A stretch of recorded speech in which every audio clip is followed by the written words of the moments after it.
ভারতের একটি মন্দিরে হাতির ভাস্কর্যের মুখ থেকে পড়া পানির জন্য ভিড় করেছেন ভক্তরা। তাদের ধারণা ওই পানি চরণামৃত বা ভগবান কৃষ্ণের পায়ের পবিত্র পানি।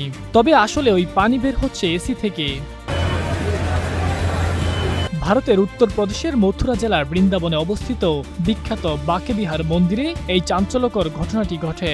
মন্দিরের দেয়ালে থাকা হাতির ভাস্কর্য থেকে পড়া পানিকে ভক্তরা ভগবান কৃষ্ণের চরণামৃত বা পবিত্র পানি ভেবে পান করার জন্য হুমড়ি খেয়ে পড়ে। ঘটনাস্থলে উপস্থিত কেউ একজন ভিডিও করে জানাচ্ছিলেন, এটি কোনো চরণামৃত নয়, বরং মন্দিরে ভবনে সদ্য বসানো এসি থেকে পড়া পানি। एसी का पानी है, ये चरणों का पानी नहीं है ठाकुर जी के।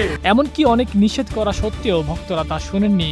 পরবর্তীতে মন্দির কর্তৃপক্ষ পরিষ্কার করে জানান যে ওই পানি অলৌকিক বা চরণামৃত ছিল না, ছিল কেবল এসির পানি।